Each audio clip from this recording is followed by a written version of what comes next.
शुक्लाम्बरधरं विष्णुं शशिवर्णं चतुर्भुजम् प्रसन्नवदनं ध्यायेत् सर्वविघ्नोपशान्तये। व्यासं वसिष्ठनप्तारं शक्तेः पौत्रमकल्मषम् पराशरात्मजं वन्दे शुकतातं तपोनिधिम्। व्यासाय विष्णुरूपाय व्यासरूपाय विष्णवे नमो वै ब्रह्मनिधये वासिष्ठाय नमो नमः। अविकाराय शुद्धाय नित्याय परमात्मने सदैकरूपरूपाय विष्णवे सर्वजिष्णवे। यस्य स्मरणमात्रेण जन्म संसारबन्धनात् विमुच्यते नमस्तस्मै विष्णवे प्रभविष्णवे। ॐ नमो विष्णवे प्रभविष्णवे। श्रीवैशम्पायन उवाच श्रुत्वा धर्मानशेषेण पावनानि च सर्वशः युधिष्ठिरः शान्तनवं पुनरेवाभ्यभाषत। युधिष्ठिर उवाच किमेकं दैवतं लोके किं वाप्येकं परायणम् स्तुवन्तर्कं कमर्च्छन्दः प्राप्नुयुर्मानवा शुभम्। को धर्मः सर्वधर्माणां भवतः परमो मतः किं जबन्मुच्यते जन्तुर्जन्म संसारबन्धनात्। श्रीभीष्म उवाच जगत्प्रभुं देवदेवमनन्तं पुरुषोत्तमम्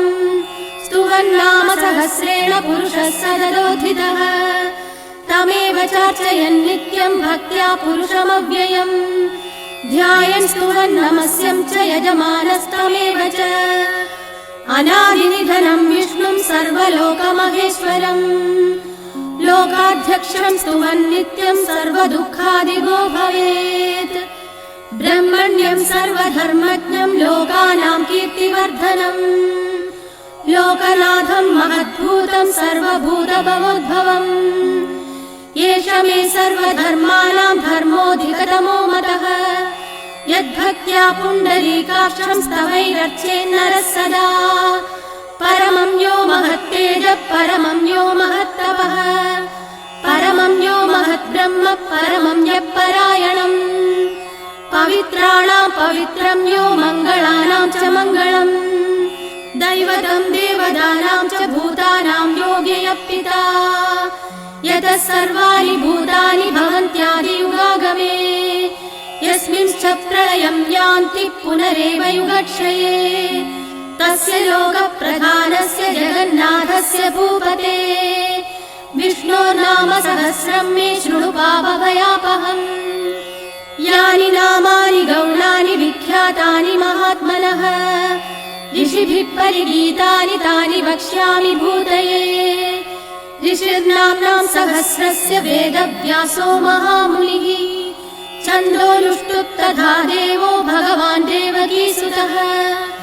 अमृतांसूद्भवो बीजं शक्तिर्देवकी नन्दनः प्रसामा हृदयं तस्य शान्त्यर्थे विनियुज्यते। विष्णुं जिष्णुं महाविष्णुं प्रभविष्णुं महेश्वरम् अनेकरूपदैत्यान्तं नमामि पुरुषोत्तमम्। अस्य श्रीविष्णो दिव्यसहस्रनाम स्तोत्रमहामन्त्रस्य श्रीवेदव्यासो भगवान् ऋषिः अनुष्टुप् छन्दः श्रीमहाविष्णुः परमात्मा श्रीमन्नारायणो देवता। अमृतांशोद्भवो भानुरिति बीजम् देवकी नन्दनसृष्टेरि शक्तिः उद्भवः क्षोभणो देव इति परमो मन्त्रः। शङ्खवृन्दन्तरी चक्रीति कीलकम्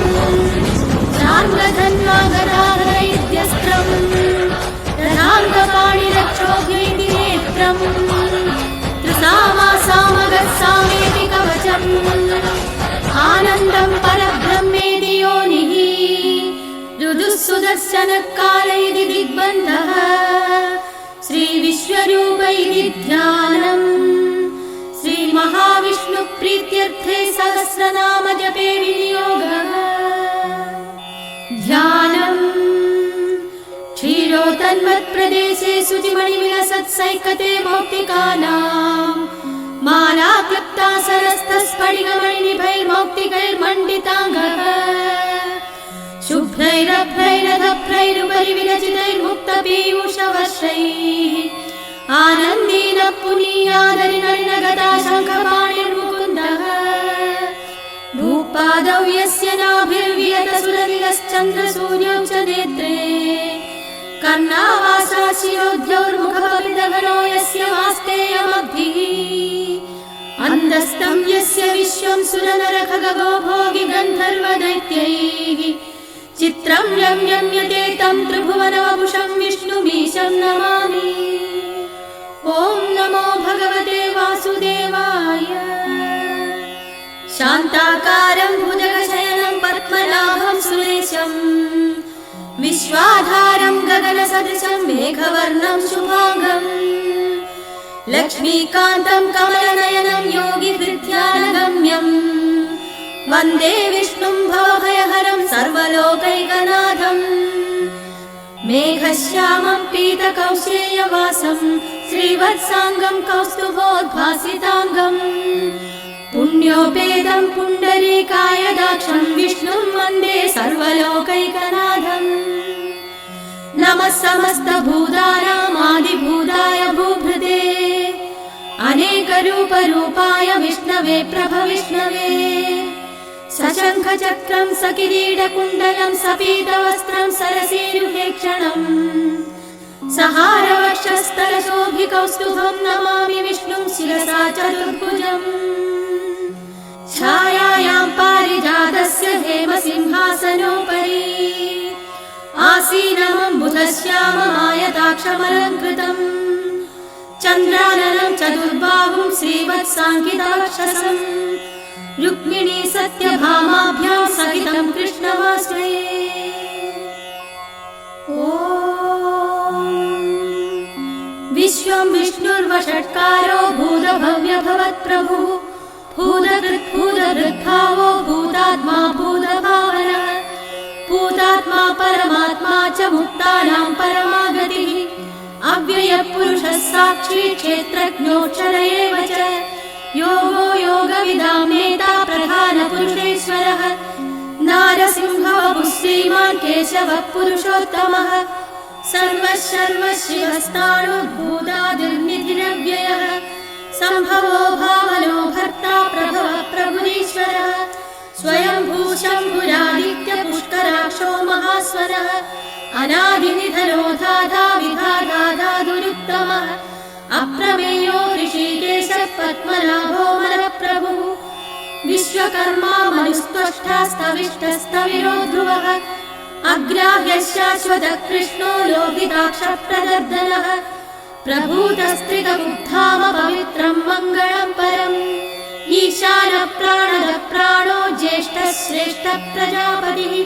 हिरण्यगर्भो भूगर्भो माधवो मधुसूदनः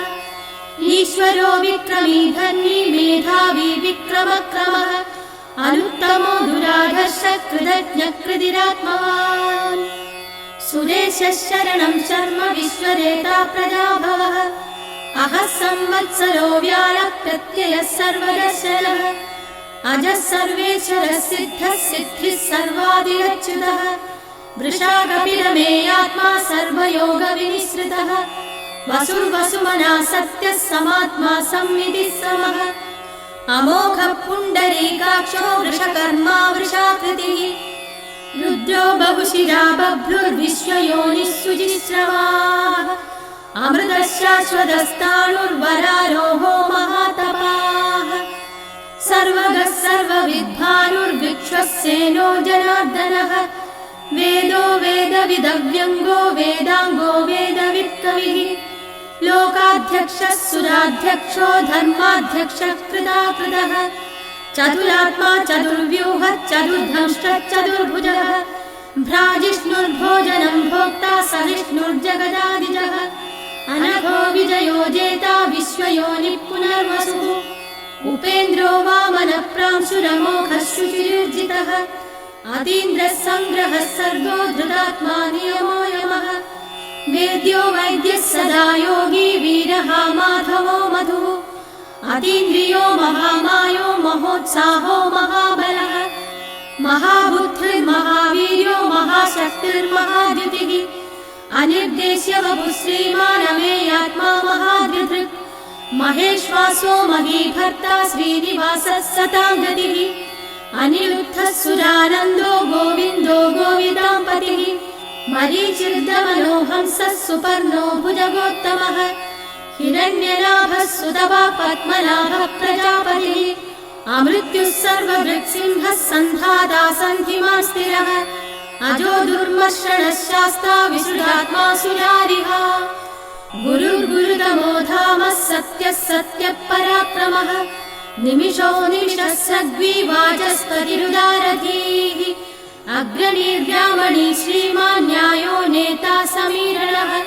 सहस्रमूर्धा विश्वात्मा सहस्राक्षः सहस्रपाद आवर्तनो निवृत्तात्मा संवृतः सम्प्रवर्धनः अहः संवर्तको वह्निरनिलो धरणीधरः सुप्रसादः प्रसन्नात्मा विश्वधृग्विश्वभुग्युः सत्कर्ता सत्कृतः साधुर्जघ्नुर्नारायणो नरः असङ्ख्येयो प्रमेयात्मा विशिष्टः शिष्टकृत्शुचिः सिद्धार्थः सिद्धसङ्कल्पः सिद्धिदः सिद्धिसाधनः वृषाही वृषभो विष्णुर्वृषपर्वा वृषोदरः वर्धनो वर्धमानश्च विविक्तः श्रुतिसागरः सुभुजो दुर्धरो वाग्मी महेन्द्रो वसुदो वसुः नैकरूपो बृहद्रूपः शिबिविष्टप्रकाशनः ओजस्तेजोद्युतिधरः प्रकाशात्मा प्रतापनः ऋद्धस्पष्टाक्षरो मन्त्रश्चन्द्रांशुर्भास्करद्युतिः अमृतांशुद्भवो भानुः शशबिन्दुः सुरेश्वरः औषधं जगतः सेदुः सत्यधर्मपराक्रमः भूतभव्यभवन्नाथः पवनः पावनो नरः कामः कामकृत्कान्तः कामः कामप्रदः प्रभुः युगादिकृद्युगावर्तो नैकमायो महाशनः अदृश्यो व्यक्तरूपश्च सहस्रजिदनन्दजिद् इष्टो विशिष्टः शिष्टेष्टः शिखण्डी नकुशो वृषः क्रोधः क्रोधकृत्कर्ता विश्वबाहुर्महीधरः अच्युतः प्रथितः प्राणः प्राणदो वासवानुजः अपानिधिरधिष्ठानमप्रमत्तः प्रतिष्ठितः स्कन्दः स्कन्दधरो धुर्यो वरदो वायुवाहनः वासुदेवो बृहद्भानुरादिदेवः पुरन्दरः अशोकस्तारणस्तारः शूरः शौर्यजनेश्वरः अनुकूलः सदावर्तः पद्मी पद्मनिभेषणः पद्मनाभोरविन्दाक्षः पद्मगर्भः शरीरभृत् महद्भिर्वृद्धो वृद्धात्मा महाक्षो गरुडध्वजः अतुलः शरभो भीमः समयज्ञो हविर्हरिः सर्वलक्षणलक्षण्यो लक्ष्मीवान् समितिञ्जयः विक्षरो रोहितो मार्गो हेतुर्दामोदरः सः महीधरो महाभागो वेगवानमिताशनः उद्भवः क्षोभणो देवः श्रीगर्भः परमेश्वरः करणं कारणं कर्ता विकर्ता गहनो गुहः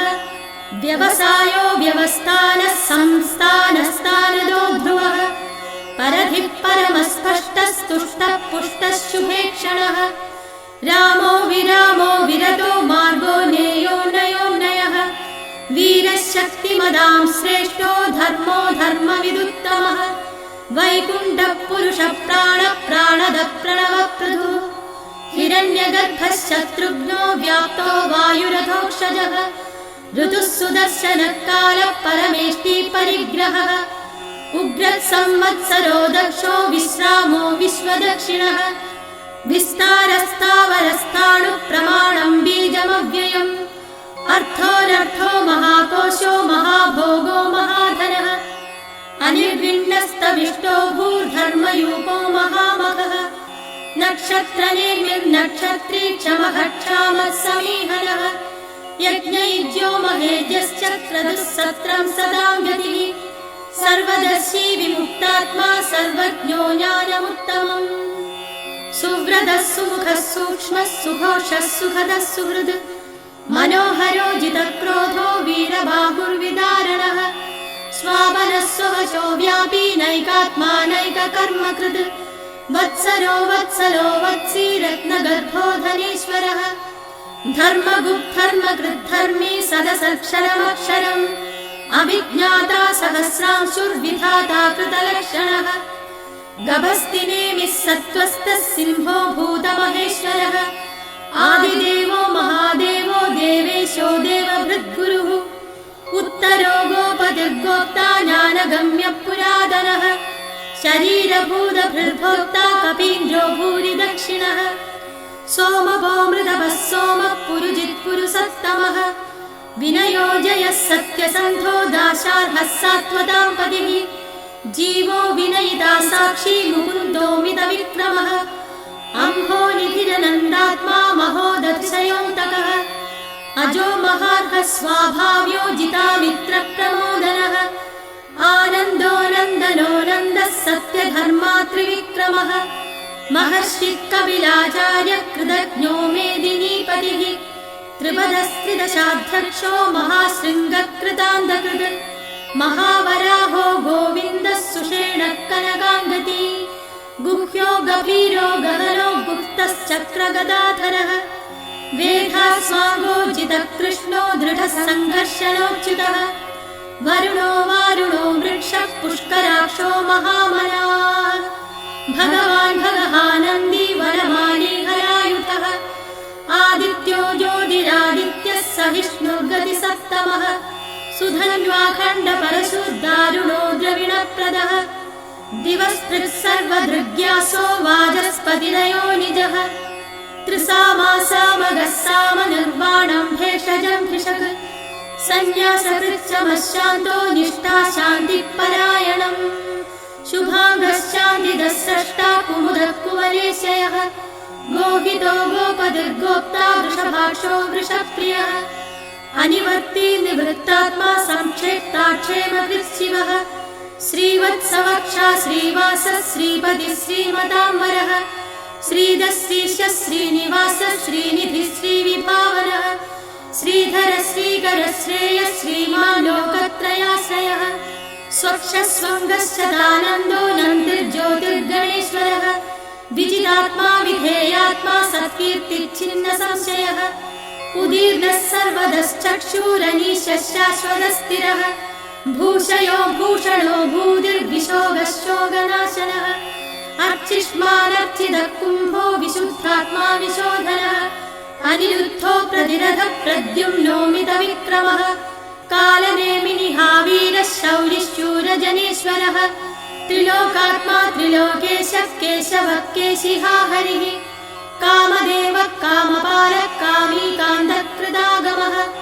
अनिर्देश्य वपुर्विष्णुर्वीरो नन्दो धनञ्जयः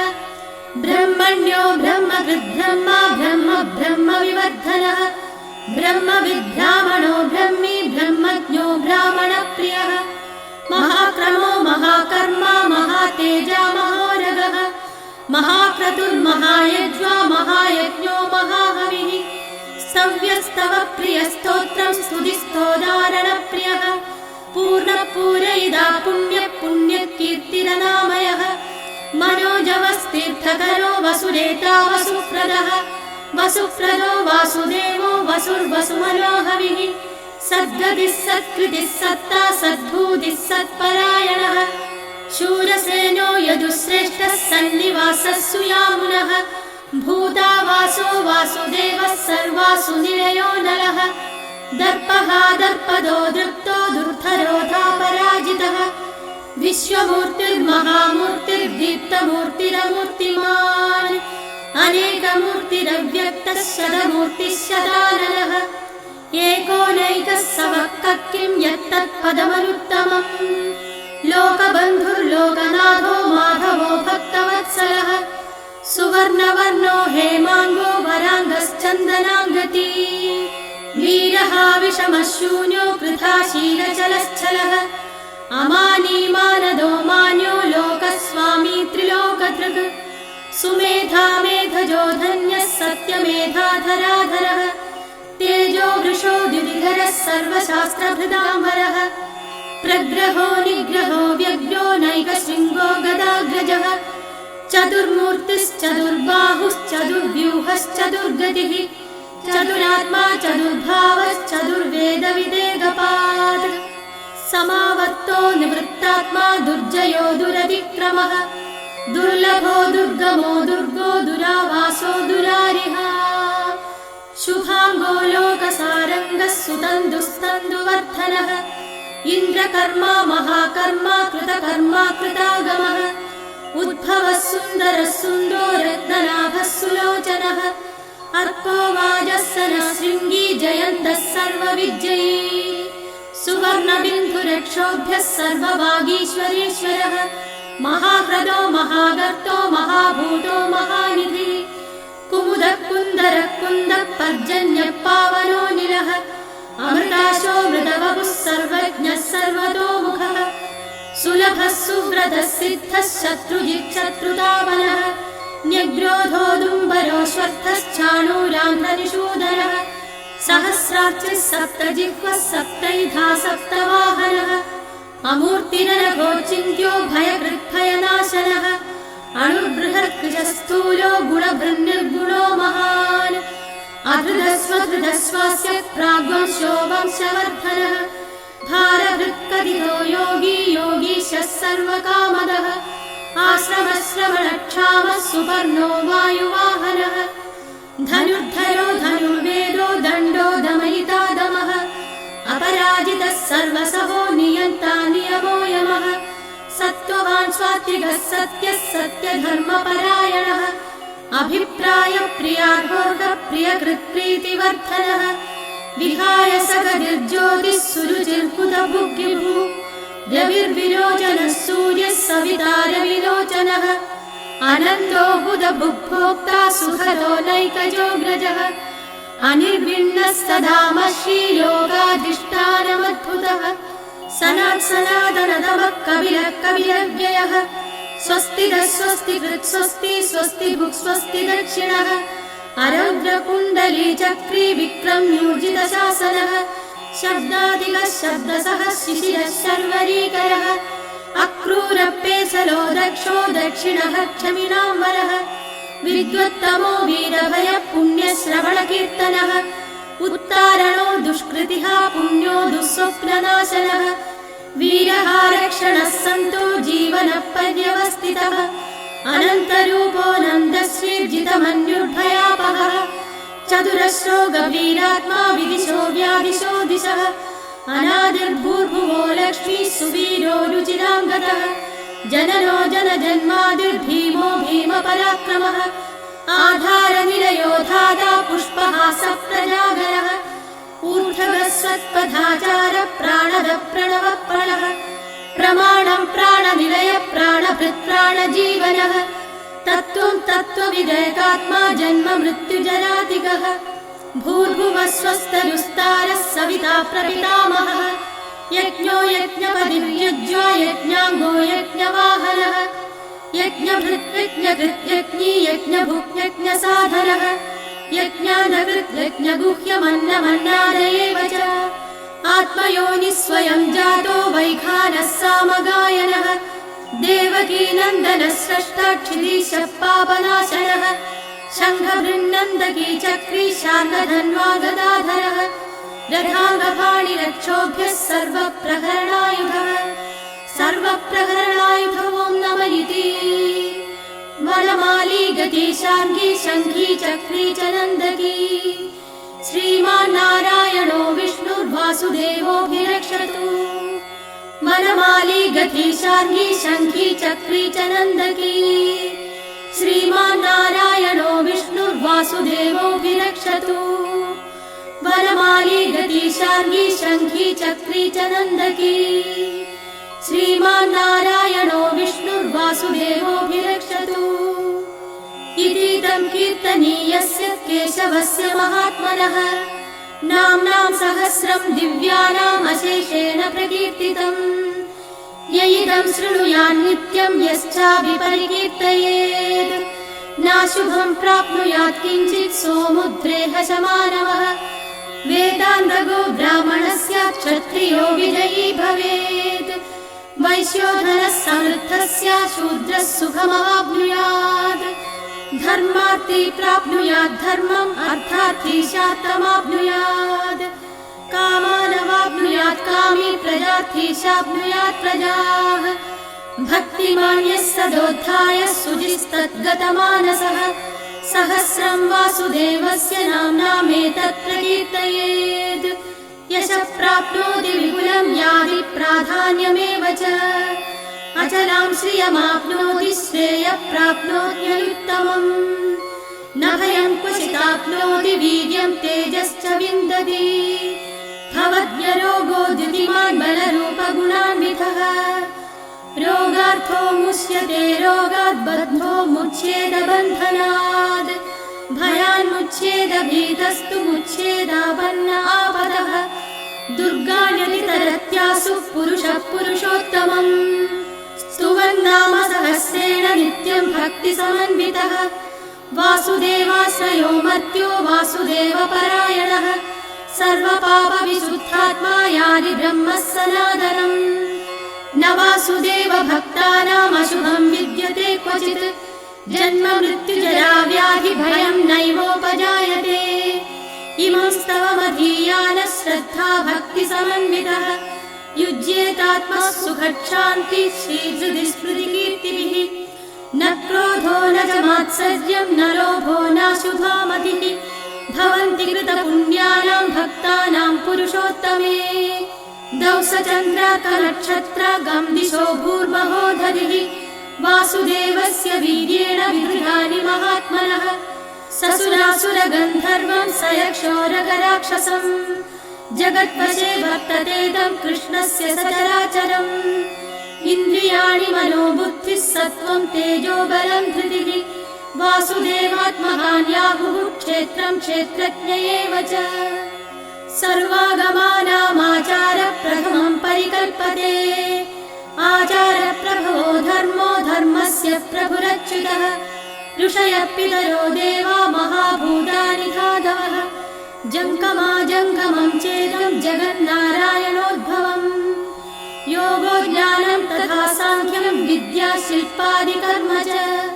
वेदाशास्त्राणि विज्ञानम् एतत् सर्वं जनार्दनात्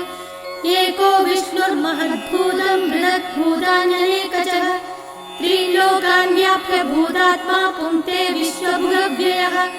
इमं स्तवं भगवतो विष्णोर्व्यासेन कीर्तितम् पठेत्य इच्छेत् पुरुषः श्रेयः प्राप्तुं सुखानि च विश्वेश्वरमजं देवं जगदप्रभुमव्ययम् भजन्ति ये पुष्कराक्षं न ते यान्ति पराभवम् न ते यान्ति पराभवम् ॐ नमः इति अर्जुन उवाच पद्मपत्र विशालाक्ष पद्मनाभसुरोत्तम भक्तानामनुरक्तानां त्राता भव जनार्दन श्रीभगवानुवाच यो मां नाम सहस्रेण स्तोतुमिच्छति पाण्डव सोऽहमेकेन श्लोकेन स्तुत एव न संशयः स्तुत एव न संशय ॐ नमः इति व्यास उवाच वासनात् वासुदेवस्य वासितं ते भुवनत्रयम् सर्वभूतनिवासोऽसि वासुदेव नमोऽस्तु ते वासुदेव नमोऽस्तु ते ॐ नमः इति पार्वती उवाच केनोपायेन लघुना विष्णोर्नाम सहस्रकम् पठ्यते पण्डितैर्नित्यं श्रोतुमिच्छाम्यहं प्रभो ईश्वर उवाच श्रीराम राम रामेति रमे रामे मनोरमे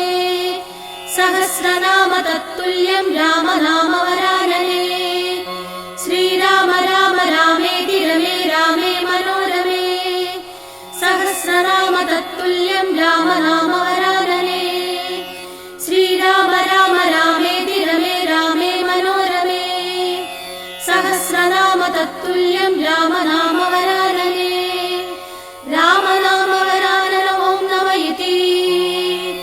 ब्रह्मोवाच नमोऽस्त्वनन्ताय सहस्रमूर्तये सहस्रपादाक्षि शिरोरुबाहवे सहस्रनाम्ने पुरुषाय शाश्वते सहस्रकोटियुगधारिणे नमः। सहस्रकोटियुगधारिणे ॐ नमः इति। सञ्जय उवाच यत्र योगेश्वरः कृष्णो यत्र पार्थो धनुर्धरः तत्र श्रीविजयो भूतिर्ध्रुवा नीतिर्मतिर्मम। श्रीभगवानुवाच अनन्याः चिन्तयन्तो मां ये जनाः पर्युपासते तेषां नित्याभियुक्तानां योगक्षेमं वहाम्यहम्। परित्राणाय साधूनां विनाशाय च दुष्कृतां धर्म संस्थापनार्थाय सम्भवामि युगे युगे। आत्मा विषण्णा शिथिला च पीता घोरेषु च व्याधिषु वर्तमाना संकीर्त्य नारायण शब्दमात्रं विमुक्तदुःखा सुखिनो भवन्तु। कायेन वाचा मनसेन्द्रियैर्वा बुद्ध्यात्मना वा प्रकृते स्वभावात् करोमि यद्यत् सकलं परस्मै नारायणायेति समर्पयामि।